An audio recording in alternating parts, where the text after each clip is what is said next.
오늘의 큐티 말씀은 여호수아 1장 10절부터 18절입니다. 제목 3일 후에 요단강을 건너가라. 먼저 앞뒤 문맥을 살펴보겠습니다. 모세는 가나안 땅을 눈앞에 두고 들어가지 못합니다. 대신 모압 광야에서 출애굽 2세대들에게 다시금 하나님의 말씀을 되새기게 합니다. 바로 이것이 신명기입니다. 모세는 죽고 대제사장이었던 아론도 죽었습니다.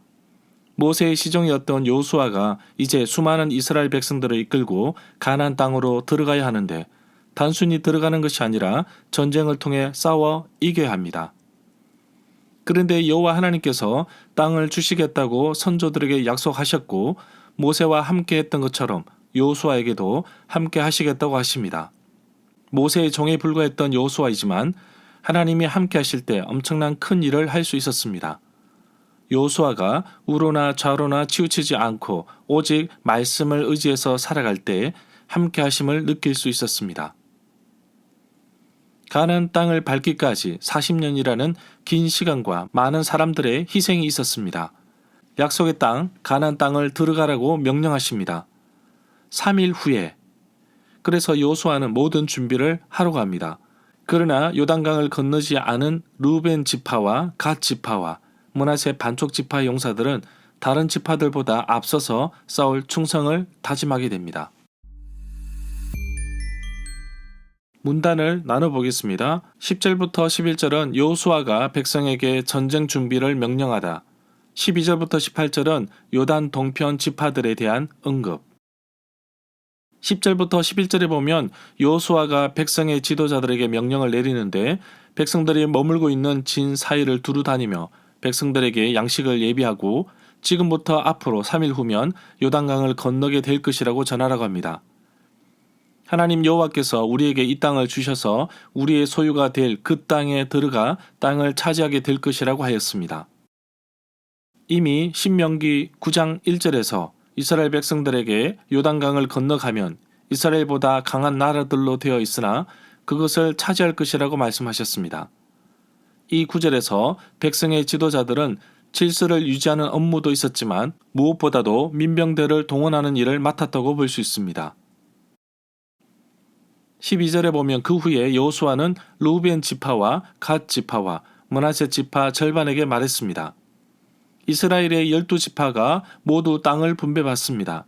일단 레위 지파는 땅을 기업으로 받지 못하지만 대신 요셉 지파, 므낫세 지파와 에브라임 지파가 땅을 기업으로 받습니다. 그런데 요단 동편은 오늘날 요르단 지역인데 고산지대의 목초지가 많아서 목축업을 하는 이스라엘 백성들에게는 안성맞춤이지만 가나안 땅에 들어가야 하는 명령도 있습니다. 그래서 두 지파 반은 잔류하되 다른 지파의 맨 앞에 서서 싸우기로 합니다. 대신 가족들과 짐승들은 요단 동편에 두고 떠납니다. 므낫셋 반쪽 지파라고 부르는 이유는 요단강 서편에도 므낫셋 지파가 있기 때문에 요단강을 기준으로 동서로 나누어져 있습니다. 이들이 잔류할 수 있었던 근거는 모세에게 이미 약속을 받았습니다. 그 내용이 민수기 32장 16절부터 18절에 나옵니다. 그리고 약속한 대로 실천하는 내용은 여호수아 4장 12절에 나옵니다. 13절에 보면 여호와 하나님은 선택하신 이스라엘 백성들에게 안식을 주십니다. 편히 쉴 수 있는 땅, 바로 요단 서편 가나안 땅을 주십니다. 그러나 13절은 두 지파 반에게 말하기 때문에 요단 동편 지역을 기업으로 땅을 받았다는 것을 언급하고 있습니다.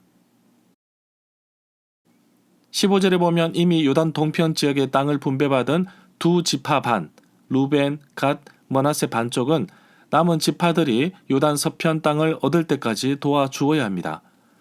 나머지 지파들이 땅을 얻은 후에 요단강 동쪽에 있는 땅으로 돌아가도 좋다고 하였습니다. 실제로 요단강 동편에 자리 잡은 두 지파 반의 용사들은 가나안 땅을 점령하고 나서 자기들의 땅으로 되돌아갑니다. 이 내용은 여호수아 22장 4절에 나옵니다. 18절에 보면 이미 요단 동편 땅을 분배받은 두 지파 반은 여호수아의 명령에 복종하고 배반하지 않기로 약속하면서 여호수아에게 힘을 내라고 용기를 주었습니다. 이 구절에서 죽임을 당하리니 라는 내용이 나오는데 여호수아의 건의는 단지 인간적인 것만은 아니었습니다. 하나님은 모세에게 그가 가진 권위의 일부를 여호수아에게 주었고 여호수아를 후계자로 삼으라고 명령하셨습니다. 이 부분은 민수기 27장 12절부터 23절에 나옵니다. 따라서 여호수아의 명령을 어기는 일은 여호와 하나님에 대한 불복종에 해당된다고 볼 수 있습니다. 절마다 상세한 설명과 구절 해석, 핵심 내용과 중심 줄거리는 네이버 블로그에 올려져 있습니다. 내게 주시는 교훈입니다. 진정한 안식을 주시는 분은 여호와 하나님이십니다. 그동안 애굽에서 400년 그리고 광야에서 40년이라는 시간을 보냈지만 하나님은 아브라함에게 약속하신 땅을 후손을 통하여 차지하게 하셨습니다.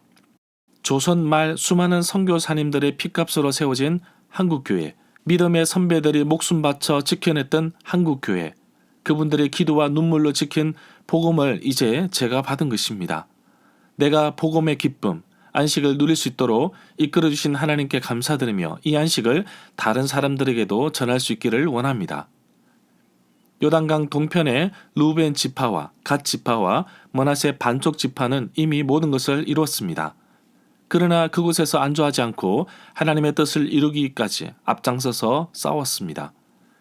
하나님의 은혜를 먼저 입은 나는 아직도 복음을 듣지 않은 사람들을 위해 때로는 희생하고 양보하며 적극적으로 도와야 할 것입니다.